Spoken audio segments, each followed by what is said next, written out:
38. Бүгінгі көндә Нурлат районында Чернобыль һәлакәтен бетерүдә катнашкан шул кадәр ир-егет һәм аларның тыллары яши. Моннан 30 ел элек ликвидатор булып барырга теләү-теләмәүне сорау булмый. Сәламәтлеге ягыннан хәрби хезмәткә яраклы дип табылган ир-егетләр ватанны күзгә күренмәс дошманнан сакларга китә. Мин ул вакытта колхозда главный агроном булып эшләйдем. Инде Чернобыльдә шундый фаҗига килеп чыккачтан соң военкоматка повестка белән чакырдылар. Паласы городта яшәп, безне инде һәр көнне станциягә эшкә җирттеләр. Анда инде без асанда эшләдек 3нче блокның түбәсендә Кыргызстанда. Аннан соң инде РС-2 дигән реакторный сектор эшләдек. Аннан соң ВГ коридор, вертикальный горизонтальный коридор 3нче блоктан ул җир астыннан коридор бара 4нче шартлаган блокка и безне шунда шул нидә ВГ коридорда эшләдек. Чернобыльдә мин барлыгы 4 ай ярым булдым инде. Бүген музей залына җыелган хәзер инде олыгаеп баручы ир-атларга район башкарма комитеты җитәкчесе Әскат Габдуллин матур теләкләрен җиткерде. Вы показали огромный большой пример для будущего поколения. Ваш подвиг, конечно, она будет, конечно, и писаться, и помниться навеки.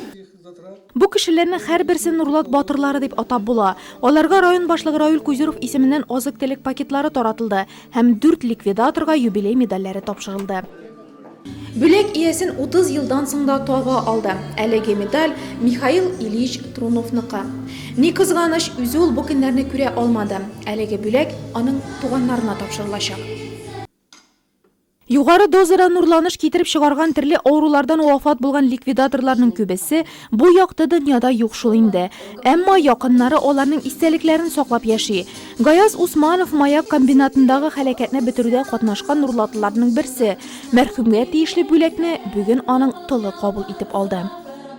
Бик хөрмәтләделәр, бик зурладылар. Ансы беренче булса, икенчедән музейның кая икәнен дә белми идем. Искиткеч монда хәзерләнгән, куелган, булган плакатларга карап, булган язылган язуларга карап, искиткеч итеп төзелгән. Бу Казанның музейларында чагыштырылып музей икән үзебездә. Хәтта мин аның кая урнашканын белмидем. Әгәр дә шушы мероприятиегә чакырылмаган булсам, музейның кая икәнен белмим икән. Бу Чернобыльчыларның бәйрәменә чакырылып, 2 мероприятие булды бүген. Искиткеч зур шатлык белән кайтып китәм. Концерт номерлары карап ял иткән Чернобыльчеләр музей язы 2016 атналыгы кысаларында оештырылган күргәзмәләрне дә әнә шулай үз итте.